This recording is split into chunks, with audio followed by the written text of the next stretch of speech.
आदरणीय महानुभावहरू, हामी अत्यन्त हर्षका साथ यहाँहरूमा निवेदन गर्न चाहन्छौँ। सम्माननीय प्रधानमन्त्री श्री केपी शर्मा ओलीज्यूको आगमन भएको छ। उहाँलाई अत्यन्त हार्दिकता र सम्मानका साथ हामी स्वागत ज्ञापन गर्न चाहन्छौँ। Ladies and gentlemen, we are pleased to announce the arrival of the Right Honorable Prime Minister of Nepal, Mr. KP Sharma Oli. It's with much gratitude that we extend the Right Honorable Prime Minister a very warm welcome to the closing moments of the International Buddhist Conference 2018.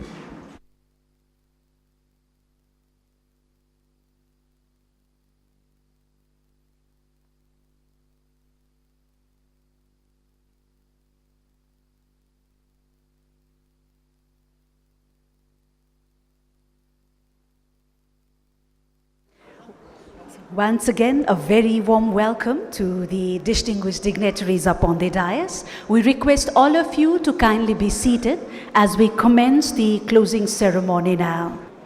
Ladies and gentlemen, it's indeed a very beautiful sunny day here in Lumbini, the birthplace of Lord Buddha and the fountain of Buddhism and world peace. We are most gratified, ladies and gentlemen, to the Right Honorable Prime Minister, to his spouse, honorable ministers, most venerable bhikshus and bhikshunis, the members of parliament, high government officials, excellencies, representatives from the security agencies and government institutions, the distinguished representatives from the international institutions, scholars, academicians, represented in the delegates from 23 nations across the globe, and to all our esteemed guests for bringing in your great spirits and humility to mark a very important convergence here in Lumbini. आदरणीय सम्पूर्ण महानुभावहरूलाई धेरै धन्यवाद ज्ञापन गर्न चाहन्छौँ र हामी अहिले समापन समारोहमा छौँ। अन्तर्राष्ट्रिय बुद्धिस्ट सम्मेलन 2018 को आदरणीय महानुभावहरू, यहाँहरूमा निवेदन गरौँ।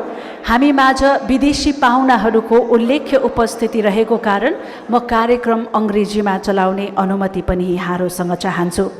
Ladies and gentlemen, we are at the closing of the International Buddhist Conference 2018 that culminates with the 2562nd Buddha Jayanti function tomorrow. And as we move ahead, allow me to acknowledge the presence of our dignitaries up on the dais. And as I do so, I request the Vice Chairperson of the Lumbini Development Board Trust, Venerable Metea, to kindly present the program pin to our Right Honorable guests. Ladies and gentlemen, first and foremost, allow me to introduce to you the chairman of the closing ceremony, Honorable Mr. Rabindra Adhikari, the Minister at the Ministry of Culture, Tourism and Civil Aviation.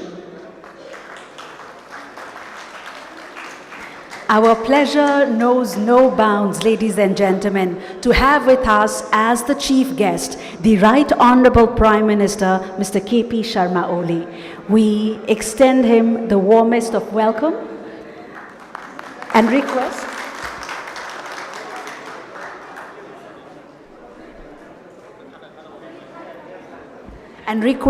the Vice Chairman of Lumbini Development Trust, Venerable Metea, to present a khada and the conference pin to our Right Honorable Chief Guest. Also, we are gratified to extend our welcome to his spouse, Madam Radhika Shakya.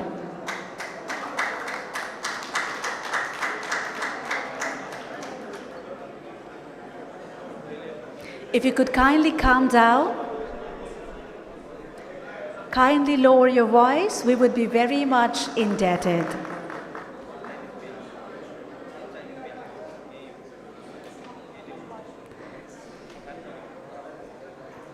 Ladies and gentlemen,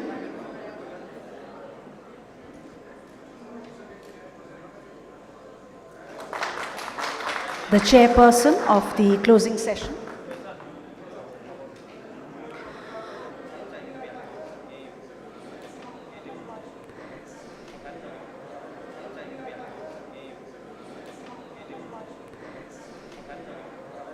Ladies and gentlemen, we are pleased to welcome Honorable Umakanta Jha, the Provincial Chief, Province number 5. Also, we are pleased to introduce Honorable Shankar Pokhrel, the Chief Minister of Province number 5. Honorable Dhan Bahadur Buddha, State Minister, Ministry of Culture, Tourism and Civil Aviation. And the Most Venerable Yin Shun, the Vice President of Buddhist Asia, China. Most Venerable Phradam Bodhi Vong, the Chief Ecclesiastical Ambassador to Nepal and India of the Royal Government of Thailand. Most Venerable Aikan Mizutani, the Secretary General, Conference for World Peace and the Chief of Saigon Sect, Japan. Professor Nareshman Bajracharya, the Vice Chancellor of Lumbini Buddhist University. And yes, we are equally pleased and gratified with the presence of the Most Venerable Bhikshus and Bhikshunis, the ministers from the province number 5, the members of parliament, excellencies, former ambassadors, the representatives from various countries, scholars, academicians, representatives from the media, and all the distinguished delegates. And each and every one of you, we are very, very much pleased to have you with us here. And yes, ladies and gentlemen,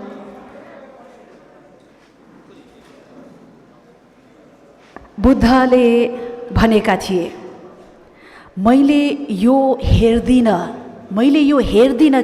कि के गरिसके, मैले यो हेर्दछु कि के गर्न बाँकी छ। र बुद्धले यो पनि भनेका थिए, आदरणीय महानुभावहरू, कि हाम्रो मस्तिष्क नै सबै थोक हो, हामी जे सोच्दछौँ त्यही बन्दछौँ। Buddha says, purity of heart is the foundation of a beautiful world. All that we are is the result of what we have thought.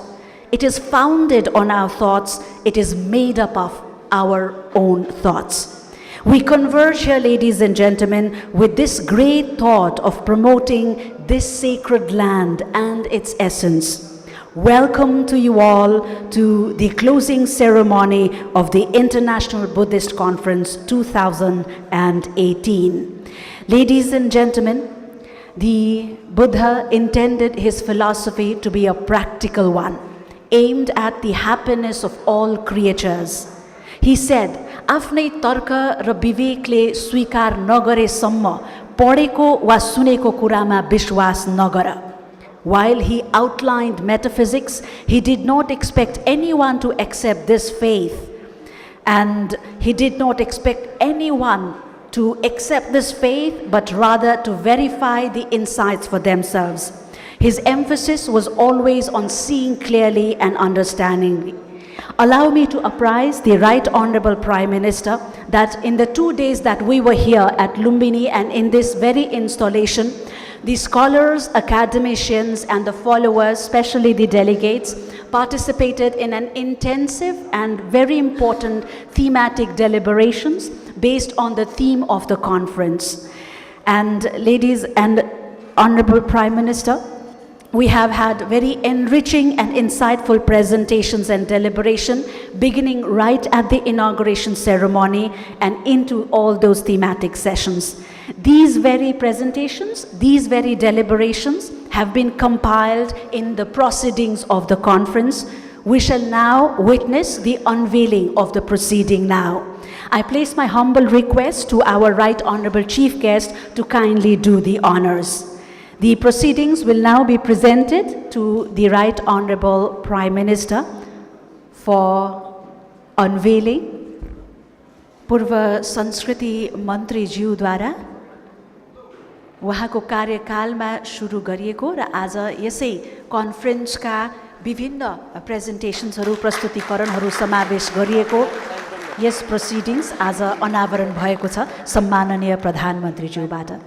Ladies and gentlemen, the initiatives for this proceedings was taken during the term of the then Culture Minister, who is present with us today. And we have taken this opportunity of the gracious presence of the Right Honourable Prime Minister to unveil this proceedings, which I already stated includes all the presentations of this conference, which was held in the 2 days that began yesterday. The proceedings are at the moment being endorsed by the Right Honourable Chief Guest.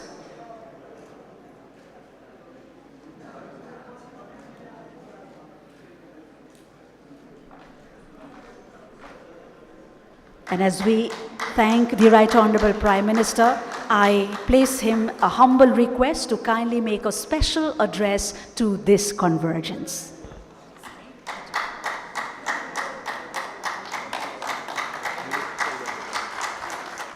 Good afternoon, everybody.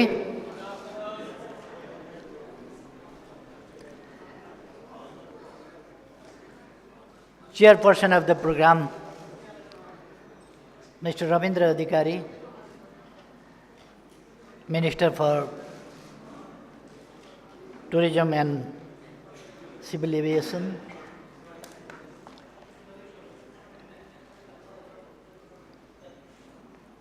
Chief of the Province, Governor, Chief Minister,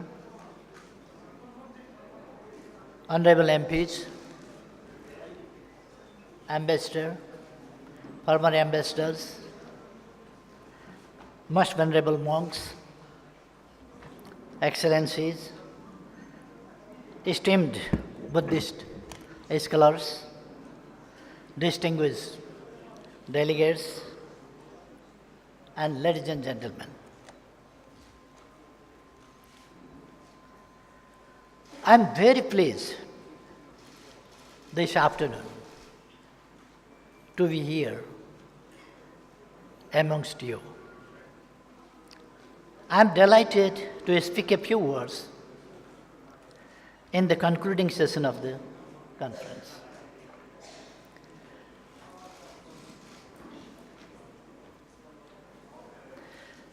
Before I speak,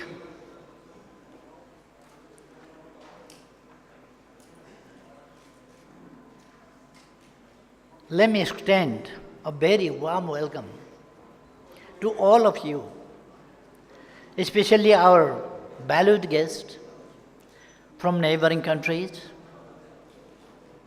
and all other friendly countries in this land of Lord Buddha, the apostle of peace and humanity.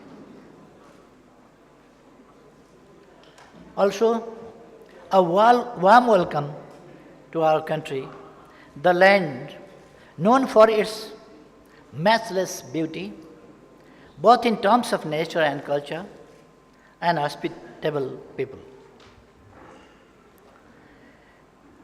Thank you for accepting our invitation to attend this conference. You have honored us. Similarly, Foreign Minister, Mr. Pradeep Gemali, Foreign Minister also is here. He is also just arrived. I would like to welcome on behalf of the organizers. Anyway.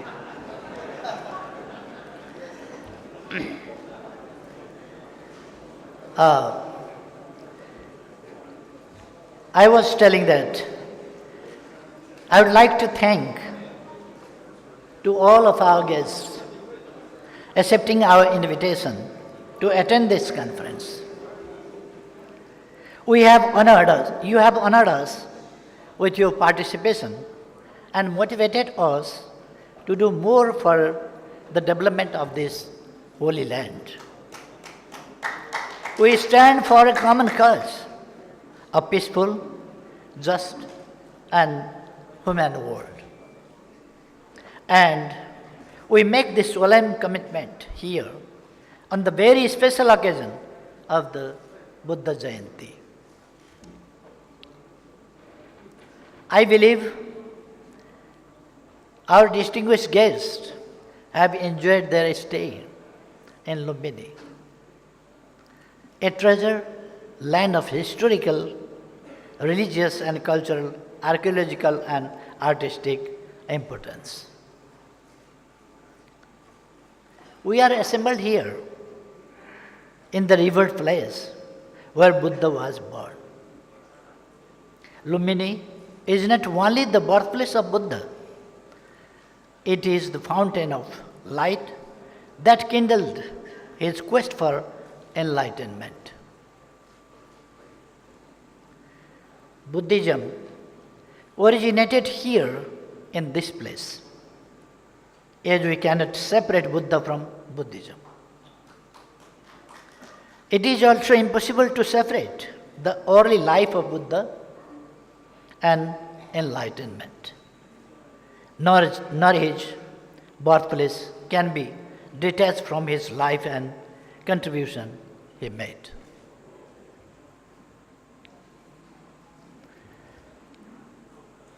I do not say that Ganga and Gangotri are same thing.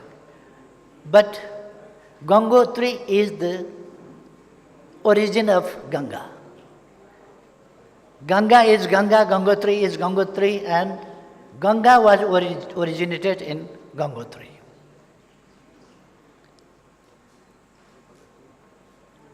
Similarly, we cannot separate Buddha and Buddhism, Buddha and his philosophy, Buddha and his enlightenment, his life and his knowledge, thinking, teachings, etc.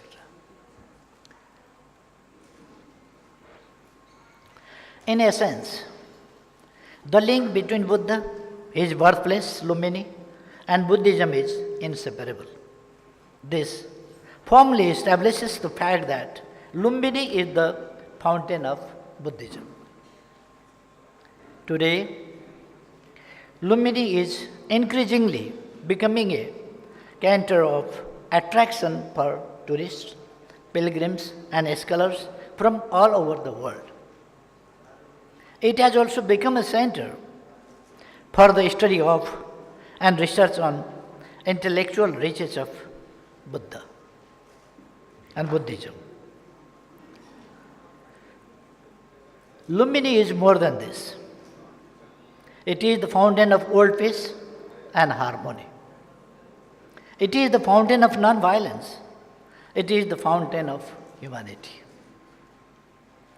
It is the fountain of love, compassion, and tolerance. It is the fountain of knowledge and wisdom. It is the fountain of all human virtues. This multidimensional fountain will continue to inspire our thoughts and actions, and we take a great pride in hosting this World Heritage Site as precious and timeless asset for humanity. I trust that the conference has been highly productive in generating more insights and deeper level of understanding on the theme of the conference.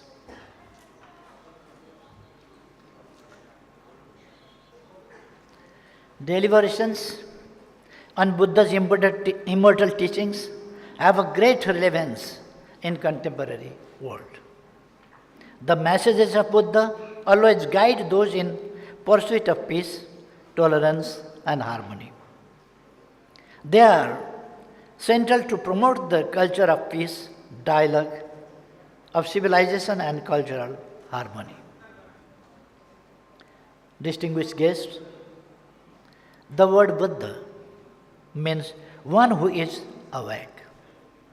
Buddhism is thus the process of awakening.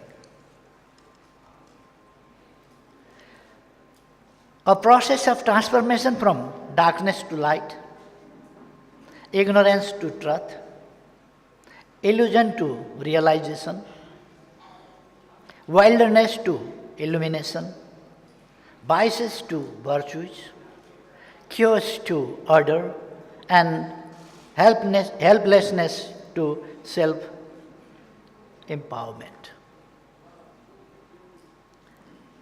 It is the state of the realization of the self, and thereby an ascent to the noblest state of selflessness.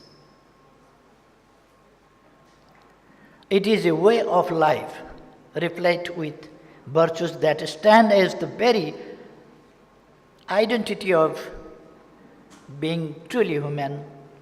Ultimately, Buddhism is rediscovery of humanity. Much beyond, Buddhism means the seeking of harmonious organization of society and world order. Order that is based on justice, universal fraternity, peaceful coexistence, harmony with nature and human dignity. What Buddha taught centuries back have not only become a way of life for millions of Buddhist followers around the world, but have also increasingly become a part of international norms and values, including those enshrined in the Charter of the United Nations. This should undoubtedly be a matter of immense pride, not only for Lumbini, that nurtured the early sapling of Buddhism, but also for the entire region where Buddhism has become a shared asset. Distinguished guests, our region gave birth to Buddha and Buddhism, one of the world's most revered philosophical systems, at a time when the majority of the rest of the world was confined to the darkness of superstition. Together with the great teachings of Buddha, ancient Asia provided to the world countless civilizational attributes, from literature and architecture to physics, metaphysics, and medicines, from idea of statecraft to art of trade and industry. This part of the world was home to great civilizations and gave birth to great thinkers, leaders, innovators, explorers, scholars, and researchers. Asia's identity was rich in the past, be it in terms of level of intellectual advancement or the level of physical development. The past 200 years have remained a time of exception, when most of the world went ahead of us and we lagged behind. Poverty and backwardness become Asia's identity. Today, the scene is once again changing. Our ways and our values are getting greater traction worldwide. These are the core Asian values of universal fraternity, peaceful coexistence, and sense of equality that guide our ways and can stand as a fortress to ensure world peace and security and sustainability of its development. Asian values have the potential not only to bring us, the Asians, closer, but also contribute to the world's better future. We, of course, are fully cognizant of how great the contributions of Buddhism have been in shaping of these precious values. Asian values are not a new phenomenon. These values were born out of our collective civilizational conviction on harmony, discipline, and primacy of the larger public good and interest over petty individual self-centeredness. Our values put more of an emphasis on sharing, caring, and coexisting. We are guided by a firm sense of tolerance of diversity. Responsibility, therefore, befalls us to glorify our rich civilizations, our Oriental values and philosophies on a global scale. We must make concerted efforts to project our rich cultural heritage as an embodiment of our collective identity. I take this conference as an important initiative in this direction. Distinguished participants, Buddhism is a philosophical system and a way of life, as a universal appeal. This should be understood in terms of our core human values and a common destiny. It is about peace, non-violence, compassion, harmony, and forgiveness. These are higher noble causes that bind human beings together and transcend boundaries and demarcations of every kind. Buddha's renouncement of all worldly pleasures at the royal palace, quest for truth and attainment of enlightenment, speak volumes about his perception of the essence of human life. His teachings emphasizes the need of working for the happiness of many and for others rather than for oneself.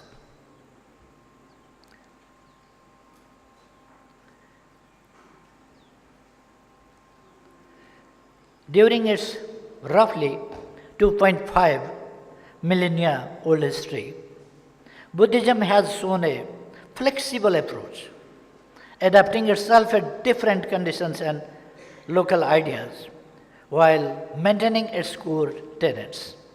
As a result of its wide geographical expansion, coupled with its tolerant spirit, Buddhism today encompasses a number of different traditions, beliefs, and practices. Today, values of Buddhism become all the more important when divisions and demarcations rather than a sense of solidarity and fraternity. Schism and fundamentalism, rather than global norms, have gained footing in many parts of the world. Buddha's timeless teachings of peace, non-violence, compassion, harmony, and forgiveness are truly universal, beyond the narrow confines of geography, ethnicity, caste, or creed. The concept of middle path that Buddha asked his disciples to follow permits the overall philosophy of Buddhism. This path stands for a balance between two extremes: a life of self-mortification in the name of religious practices and a life of more sensual pleasure. This notion takes an intermediary approach in relation to spiritualism and materialism. It is equally important for us today as we continue to get entangled in the wheel of suffering due to our insatiable craving for material resources. Expressed in simplest form of expression for four noble truths: capture the most undeniable essence of human life, while the Eightfold Path remains the guiding light for honest living.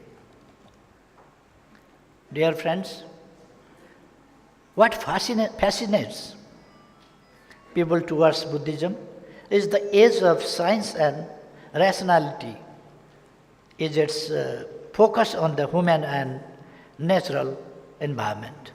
There is no pre-life or post-life. Emphasis is rather to making this life worthy and great. Buddhism shuns servitude and fatalism. It teaches us to delve into the self and seek freedom from temptation. Buddhism is thus about self-transformation, self-organization and self-discipline.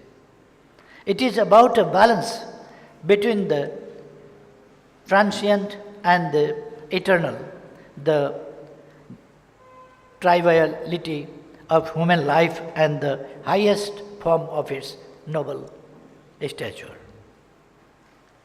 It never trivializes life but tells us of the need and importance for constant striving to improve oneself, to attain a higher calling and to reach a state of enlightenment. Buddhism has taught the world the art of meditation, and meditation has become increasingly popular as its proven benefits to both mental and physical well-being are becoming more widely known.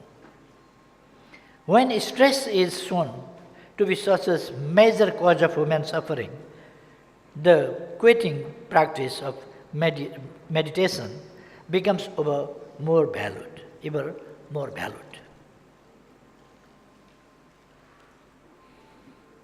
From this small town of ancient Nepal, where we have assembled today, started the journey of Buddhism.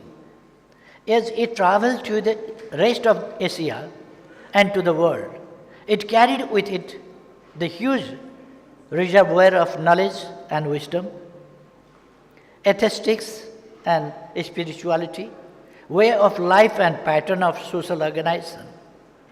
Buddhism thus became larger than life. The earliest monks, nuns, and Buddhist scholars rendered great services to humanity not only as carriers of faith, but also the connectors and linkages among peoples. Apparently, without intending to be so, they became the pioneers of global interconnectedness. Distinguished guests, in view of the importance of Lumbini as origin of Buddhism and also a treasured archaeological site, Nepal has been making all possible efforts for Lumbini's development. And in this endeavor, we have received valuable cooperation from around the world. We want to develop this area as an international peace city and a holy shrine for all humanity, for all Buddhists across the world, and for those who have interest, belief, and faith in the principles led by Buddha. We are focused on completing master plan for entire Lumbini region at the earliest, so that new developmental works can be undertaken in a systematic manner. We are effortful to protect and preserve the archaeological relics in the greater Lumbini area. The Lumbini Development Trust is mandated to carry out the works of restoration of Lumbini Garden. We also aim at promoting and developing Lumbini as the center of international Buddhist studies. We acknowledge the important contributions of researchers and scholars. We also commend the Lumbini Buddhist University for taking the lead in this sector. Lumbini and Buddhism have also attracted some attention at the international front. Our neighbors and friendly countries have extended since long their generous support and cooperation to Lumbini's development. The United Nations General Assembly resolution recognized the day of Vaishak in 2000, thereby acknowledging Buddhism's contribution to the spirituality of humanity.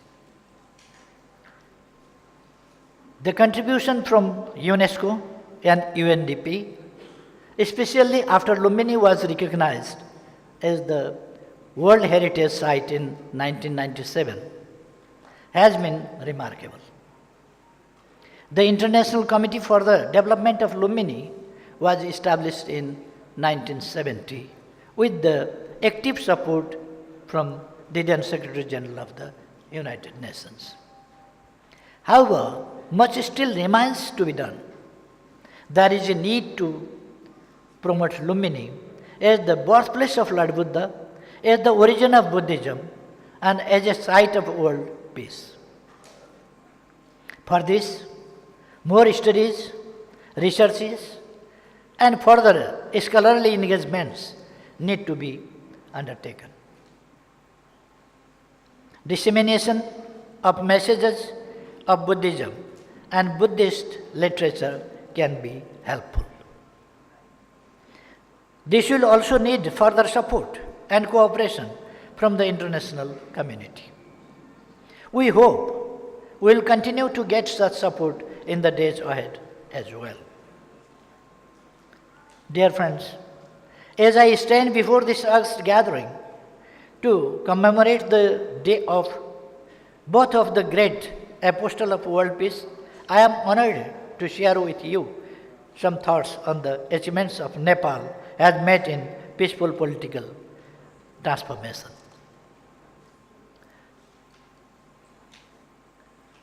Having accomplished the historic task of constitution making through a democratic process in 2015 and concluding the democratic elections of all three levels of federal setup in 2017, Nepal has reached historical milestones in its quest for peace and prosperity.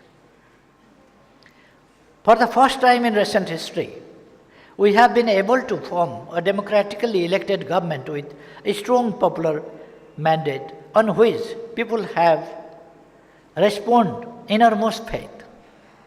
People are now looking to us with abounding sense of optimism that their dreams for better life would be materialized.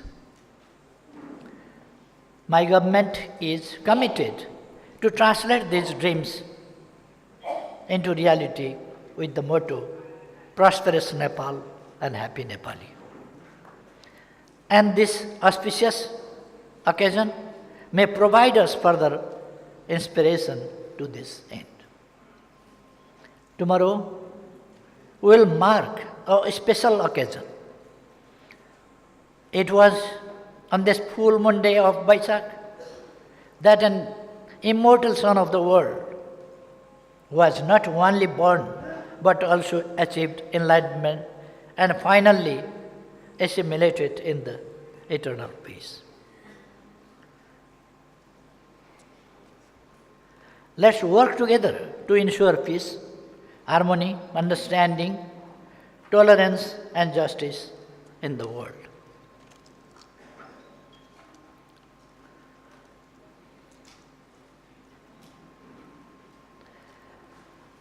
I believe that the conference which started yesterday and the very valuable and important papers were presented here, and discussions took place. Your interventions and the conclusions you drawn up, they are very much valuable, and they will guide us in so many aspects, and to develop Lumbini and to implement the teachings of Buddha all over the world. I believe that those conclusions will guide us to implement our policies or further develop the implementation of the master plan of Lumbini and implement the master plan of Greater Lumbini, etc. In this regard, let's promote the values of Buddhism for the common benefit of all mankind. Let's forge a strong partnership to make Lumbini a center for global peace, harmony, and understanding. In this regard, I believe that the conclusions of conference will be much valuable. Our collective duty is to establish a peaceful, stable, just and prosperous world where all people can live with dignity and honor without any fear or intimidation. Lumbini can contribute to the achievement of this lofty goal. Thank you all. Thank you very much.